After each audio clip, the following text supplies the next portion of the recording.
आज हम बात करेंगे बॉलीवुड के नायकों के नायक महानायक अमिताभ बच्चन के बारे में। अमिताभ बच्चन बॉलीवुड के सबसे लोकप्रिय अभिनेता हैं। 1970 के दशक के दौरान अमिताभ बच्चन ने बड़ी लोकप्रियता हासिल की और तब से भारतीय सिनेमा के इतिहास में सबसे प्रमुख व्यक्ति बन गए। बच्चन ने अपने करियर में कई पुरस्कार जीते, जिनमें 3 राष्ट्रीय पुरस्कार और 12 फिल्म फेयर पुरस्कार हैं। इनके अलावे उनके नाम सर्वाधिक सर्वश्रेष्ठ अभिनेता फिल्म फेयर पुरस्कार अवार्ड का रिकॉर्ड भी दर्ज है।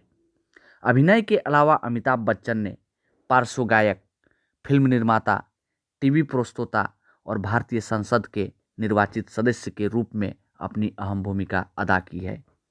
अमिताभ बच्चन ने अपने अभिनय के दम पर ऊंचाइयों की हर बुलंदी को हासिल की, जहां पर भारतीय सिनेमा का कोई भी अभिनेता नहीं पहुंच पाया। लेकिन एक दौर ऐसा भी आया जब अमिताभ बच्चन दिवालिया हो गए और कर्ज में डूब गए, क्योंकि उनकी बनाई हुई कंपनी एबीसीएल प्रोडक्शन घाटे में चली गई। उनका बैंक बैलेंस जीरो हो गया, कमाई के सारे जरिए बंद हो गए और सरकार की तरफ से उनके घर पर कुर्की के छापे पड़ गए। लेकिन अमिताभ बच्चन ने अपने आप को इस संकट की घड़ी में कैसे निकाला, इसे हम जानेंगे। अमिताभ बच्चन का जन्म 11 अक्टूबर 1942 ईस्वी को इलाहाबाद में हुआ था। उनके पिता का नाम हरिवंशराय बच्चन और माता का नाम तेजी बच्चन था। बचपन में इनका नाम इनकलाब रखा गया था, लेकिन बाद में इनका नाम अमिताभ रख दिया गया, जिसका अर्थ होता है ऐसा प्रकाश जो कभी नहीं बुझेगा। अमिताभ बच्चन ने 2 बार एमए की उपाधि ग्रहण की। वे फिल्मों में अपनी कैरियर की शुरुआत ख्वाजा अहमद अब्बास के निर्देशन पर बनी फिल्म 7 हिंदुस्तानी के 7 कलाकारों में से एक कलाकार के रूप में की। फिल्म 7 हिंदुस्तानी कोई खास वित्तीय सफलता हासिल नहीं की, लेकिन अमिताभ बच्चन ने अपनी पहली ही फिल्म के लिए राष्ट्रीय पुरस्कार में सर्वश्रेष्ठ आगंतुक का पुरस्कार जीता। इस फिल्म के बाद उन्हें उस समय के लोकप्रिय कलाकार राजेश खन्ना के साथ सन 1971 में फिल्म आनंद में काम करने का मौका मिला। इस फिल्म में अपने प्रदर्शन के लिए उन्हें सहायक कलाकार का फिल्म फेयर पुरस्कार मिला। इसके बाद अमिताभ बच्चन ने परवाना, रेशमा और शेरा, गुड्डी, बावर्ची, बॉम्बे टू गोवा जैसे फिल्मों में काम किया, लेकिन उन्हें कोई खास कामयाबी नहीं मिली। अपने संघर्ष के दिनों में वे 7 वर्षों की लंबी अवधि तक अभिनेता, हास्य अभिनय के बादशाह महमूद साहब के घर रुके रहे। 1973 में जब प्रकाश मेहरा ने उन्हें अपनी फिल्म जंजीर में इंस्पेक्टर विजय खन्ना की भूमिका के रूप में अवसर दिया, तो यहीं से उनके कैरियर में प्रगति का एक नया मोड़ आया, जिसमें अमिताभ बच्चन को एक नई भूमिका एंग्री यंग मैन में देखा गया और बॉलीवुड के एक्शन हीरो बन गए। बॉक्स ऑफिस पर सफलता पाने वाले एक जबरदस्त अभिनेता के रूप में यह उनकी पहली फिल्म थी, जिसमें उन्हें सर्वश्रेष्ठ पुरुष कलाकार फिल्म फेयर पुरस्कार के लिए मनोनीत करवाया। इस फिल्म के बाद अमिताभ बच्चन ने डॉन, दीवार, शराबी जैसे कई सुपरहिट फिल्में की और सुपरस्टार बन गए। अमिताभ बच्चन का सफलताओं का दौर जारी था।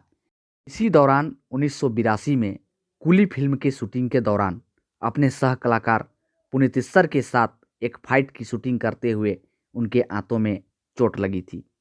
बच्चन ने इस फिल्म में स्टंट अपनी मर्जी से करने की छूट ले ली थी, जिसके एक सीन में उन्हें मेज पर गिरना था, इसके बाद जमीन पर गिरना था। हालांकि जैसे ही ये मेज की ओर कूदे, तब मेज का कोना उनके पेट में टकराया, जिससे उनके आंतों को चोट पहुंची और उनके शरीर से काफ़ी खून बह गया। इस चोट के कारण कई महीनों तक अस्पताल में भर्ती रहे और कई बार मौत के मुंह में जाते जाते बचे। कई बार यह अफवाह फैली कि अमिताभ बच्चन की दुर्घटना में मौत हो गई है। इनका उपचार जिस अस्पताल में किया जा रहा था, वहाँ इनके चाहने वालों की मीलों लंबी कतारें लग जाती थी। बहुत से भारतीयों ने इन्हें बचाने के लिए मंदिरों में पूजा अर्चनाएं की। इस तरह से अमिताभ बच्चन ने मौत को मात दे दिया। निर्देशक मोहन देसाई ने कूली फिल्म में बच्चन के दुर्घटना के बाद फिल्म में कहानी का अंत बदल दिया था। इस फिल्म में बच्चन के चरित्र को वास्तव में मृत्यु प्राप्त होनी थी, लेकिन बाद में स्क्रिप्ट में परिवर्तन कर उसे अंत में जीवित दिखाया गया। देसाई ने इसके बारे में कहा था, एक ऐसे आदमी के लिए यह कहना बिल्कुल अनुपयुक्त होगा कि असली जीवन में जो मौत से लड़कर जीता हो उसे पर्दे में मौत ग्रास बना ले। 1984 में अमिताभ बच्चन ने अभिनय से कुछ समय के लिए विश्राम ले लिया और अपने पुराने मित्र राजीव गांधी के सपोर्ट में राजनीति में कूद पड़े। उन्होंने इलाहाबाद लोकसभा सीट से जीत दर्ज कर सांसद बने। हालांकि इनका राजनीतिक कैरियर कुछ अवधि तक के लिए ही था, जिसके 3 साल बाद इन्होंने अपनी राजनीतिक अवधि को पूरा किए बिना त्यागपत्र दे दिया।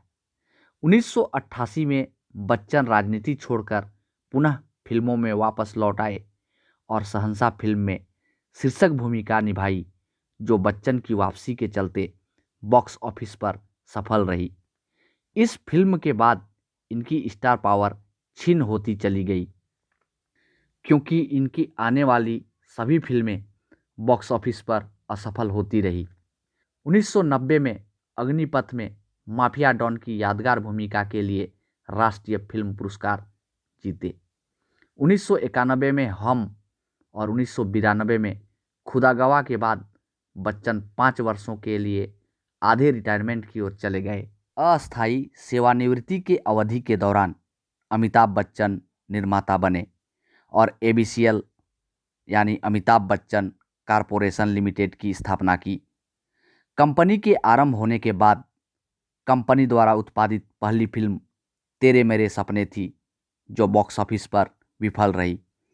इसके बाद ABCL द्वारा निर्मित फिल्म मृत्युदाता भी विफल रही। ABCL 1997 में बंगलोर में आयोजित 1996 की मिस वर्ल्ड सौंदर्य का प्रमुख प्रायोजक था और इसके खराब प्रबंधन के कारण इसे करोड़ों का नुकसान उठाना पड़ा था। इस घटनाक्रम और ABCL के चारों ओर इस कार्यक्रम के विभिन्न गठबंधनों के परिणाम स्वरूप यह तथ्य प्रकट हुआ कि ABCL ने अपने अधिकांश उच्च स्तरीय प्रबंधकों को ज़रूरत से ज़्यादा भुगतान किया है, जिसके कारण वर्ष 1997 में वह वित्तीय और क्रियाशील दोनों तरीके से ध्वस्त हो गई। कंपनी प्रशासन के हाथों में चली गई और बाद में उसे भारतीय उद्योग मंडल द्वारा असफल करार दे दिया गया। इसके बाद अमिताभ बच्चन घाटे में चले गए।